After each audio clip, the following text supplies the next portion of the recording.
अंतरिक्ष में petrol pump सुनने में शायद आपको फिल्मी लगे या साइंस फिक्शन से जुड़े किसी उपन्यास का कोई हेडर लगे। आप हैरान हो जाएंगे सुनकर जब आपको हम ये बताएंगे भारत इसे हकीकत में बदलने के लिए दिशा पकड़ चुका है। प्रधानमंत्री नरेंद्र मोदी ने जिस तरह से देश के 20 स्पेस स्टार्टअप्स फाउंडर्स से खास बातचीत की, भरोसा दिया, इस चर्चा में क्या कुछ खास रहा, वीडियो में आगे आप जानेंगे। कोई सैटेलाइट अंतरिक्ष में पहुंचने के बाद ईंधन के लिए धरती पर वापस नहीं आएगा, उसकी ऑर्बिट में ही फ्यूल भरने की तैयारी है। ये बात सिर्फ पेट्रोल पंप तक सीमित नहीं रुकती। भारत अंतरिक्ष में दवाइयों पर रिसर्च करेगा, पुराने सैटेलाइट हटाएगा, 10 लाख किसानों को स्पेस डेटा देगा और स्काई रूट हर महीने रॉकेट उड़ाने की तैयारी कर रही है।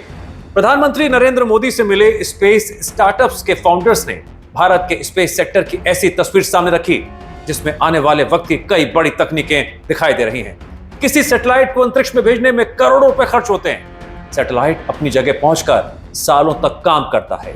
पता है आपको, जैसे जैसे समय गुजरता है ईंधन कम होने लगता है। सैटेलाइट के कई सिस्टम काम करने की हालत में तो रहते हैं, लेकिन ईंधन खत्म और उसकी उपयोगिता धीरे धीरे कम होती चली जाती है। नया सैटेलाइट बनाना, उसे दोबारा लॉन्च करना, यानी करोड़ों रुपए का खर्चा।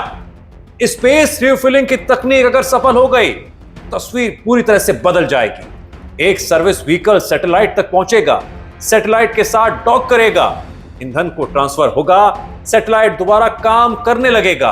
5 से 15 साल तक सैटेलाइट को अलग अलग ऑर्बिट में ले जाने की क्षमता भी विकसित की जा सकती है। एक महंगे सैटेलाइट को सिर्फ ईंधन खत्म होने की वजह से बेकार होने से बचाया जा सकेगा। नया सैटेलाइट बनाने और लॉन्च करने का करोड़ों रुपए का खर्च भी कम हो सकता है। अंतरिक्ष की दूसरी बड़ी परेशानी पता आपको क्या है? स्पेस डेब्रीज, जिसे स्पेस जंक भी कहा जाता है, यानी कचरा।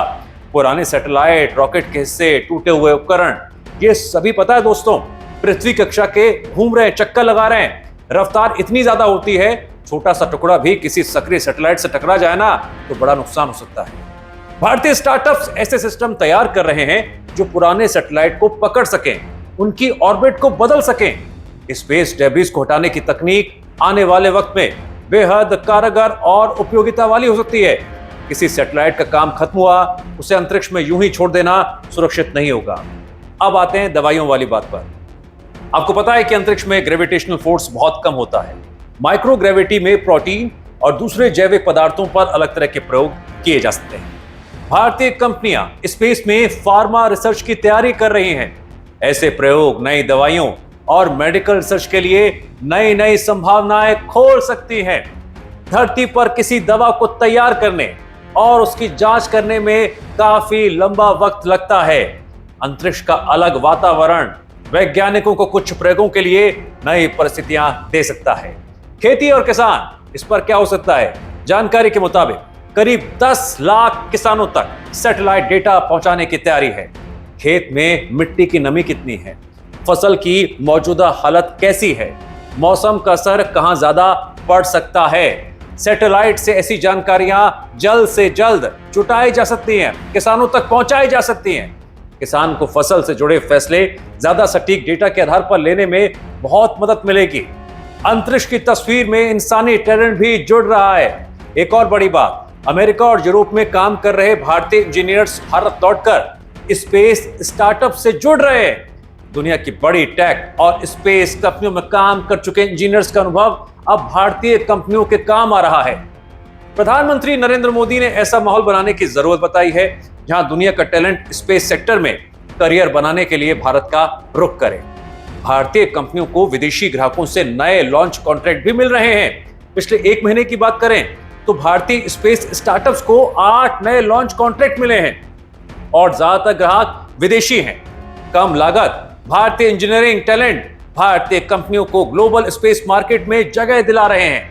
अब बात करते हैं स्काई रूट की, जिसकी चर्चा हमने पहले की थी। कंपनी हर महीने रॉकेट लॉन्च करने की क्षमता विकसित करने की तैयारी में है। मतलब यह है कि सैटेलाइट लॉन्च करने के लिए लंबा इंतजार कम करने की कोशिश की जा रही है। जब रॉकेट ज्यादा बनेंगे, लॉन्च ज्यादा होंगे, भारतीय कंपनियों के लिए अंतरिक्ष तक पहुंचने के रास्ते भी तो बढ़ेंगे, आसान हो जाएंगे। अंतरिक्ष तक पहुंचना भारत के लिए वैसे कोई नई बात नहीं है दर्शकों, लेकिन अब टारगेट बड़ा है, लंबे समय तक काम करने का टारगेट। जब सैटेलाइट को ईंधन मिलेगा, पुराने सैटेलाइट हटेंगे, नए रॉकेट उड़ेंगे, स्पेस से मिलने वाला डेटा धरती पर लोगों के काम आएगा। भारत की स्पेस कहानी अब सिर्फ रॉकेट लॉन्च होने तक सीमित नहीं रह जाएगी। अंतरिक्ष में पहुंचने के बाद वहां टिके रहने की तैयारी शुरू हो चुकी है।